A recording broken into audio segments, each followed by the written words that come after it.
Welcome to my channel stop overthinking part 2।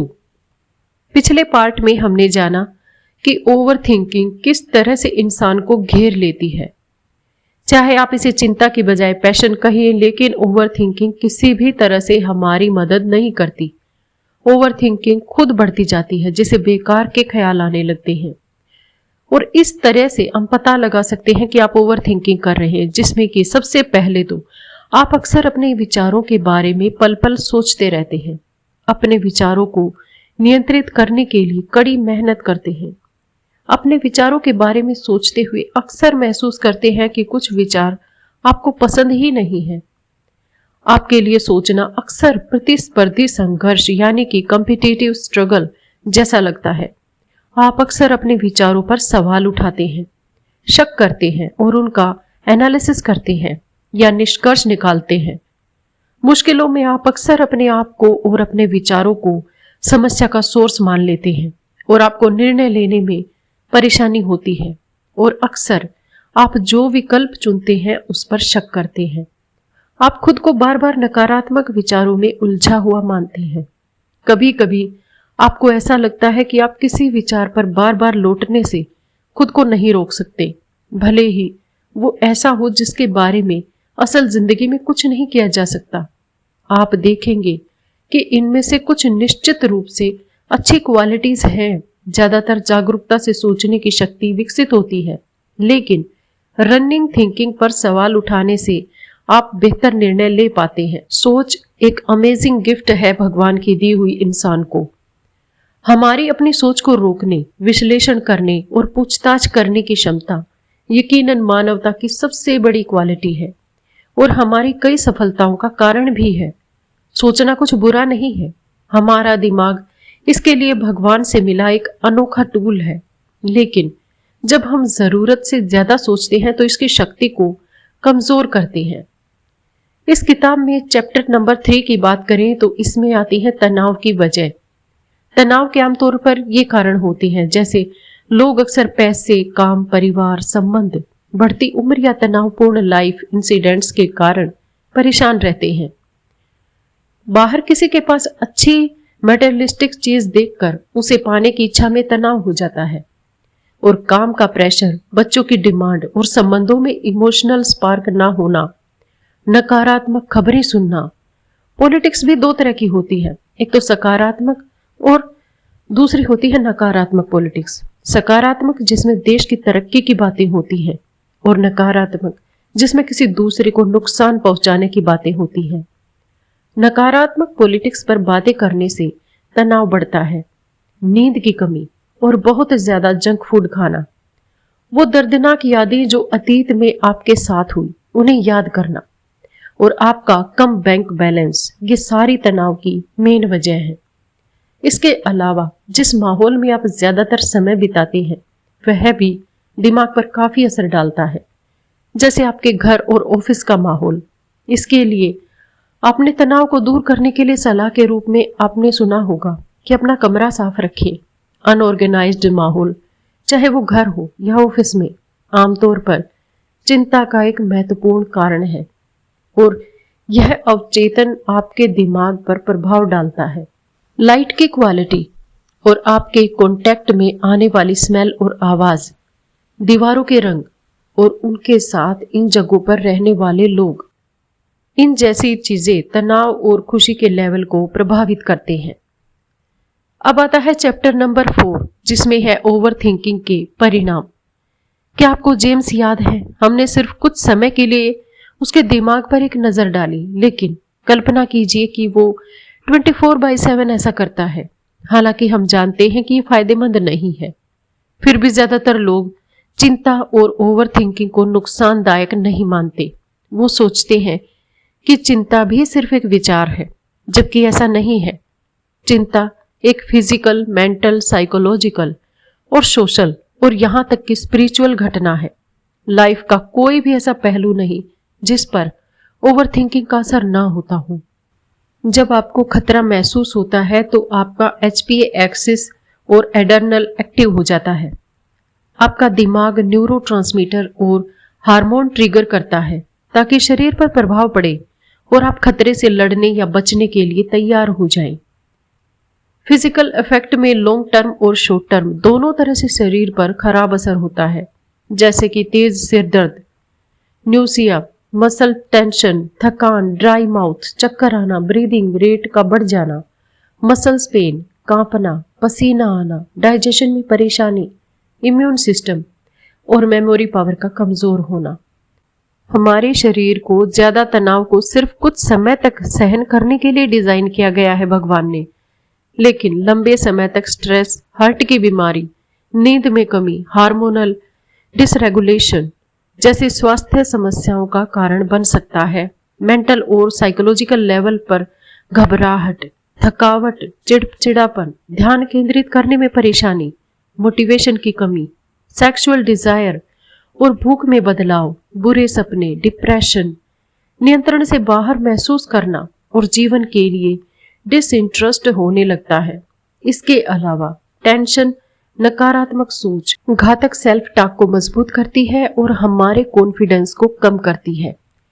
सामाजिक और पर्यावरणीय स्तर पर करीबी संबंधों को निभाने में दिलचस्पी की कमी होना, काम पर खराब प्रदर्शन, दूसरों के लिए चिड़चिड़ापन, सार्वजनिक रूप से लोगों से इंटरेक्ट ना करना और नशे की लत या नुकसानदायक गतिविधियां उनमें शामिल होने जैसी परेशानियां होने लगती हैं।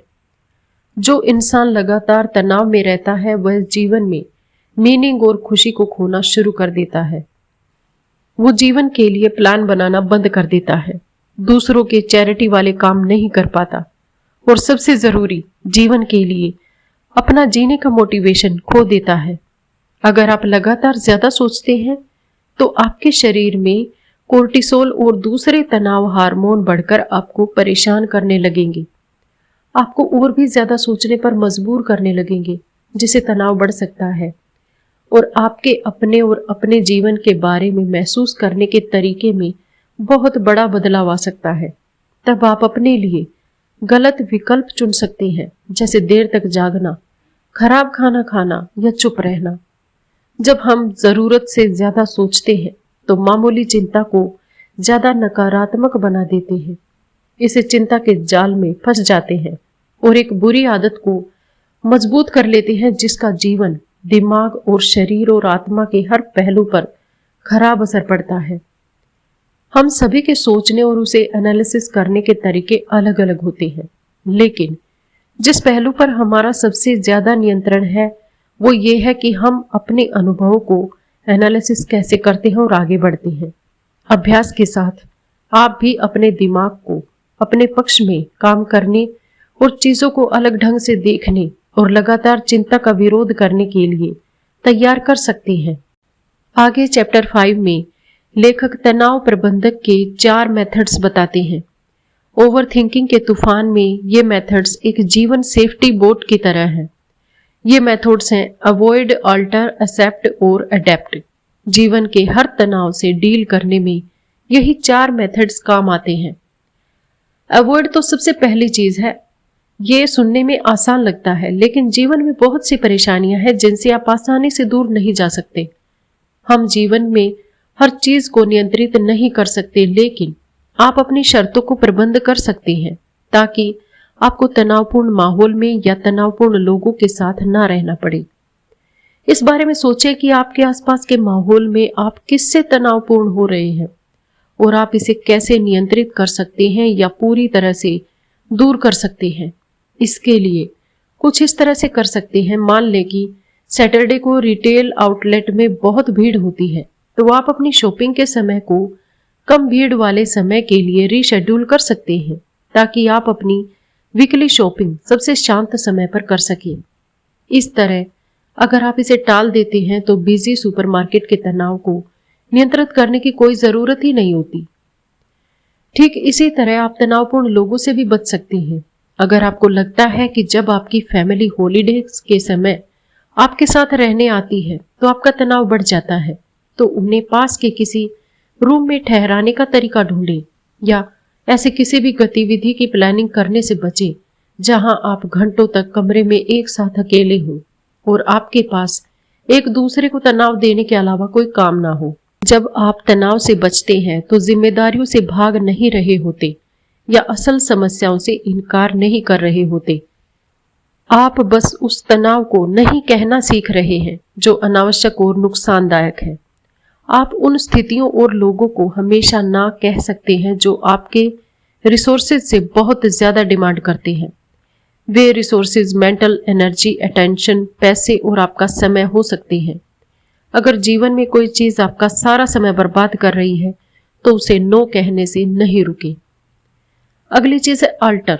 अपना वर्क शेड्यूल देखें और उन 2 या 3 चीजों से छुटकारा पाएं जो बहुत जरूरी नहीं है।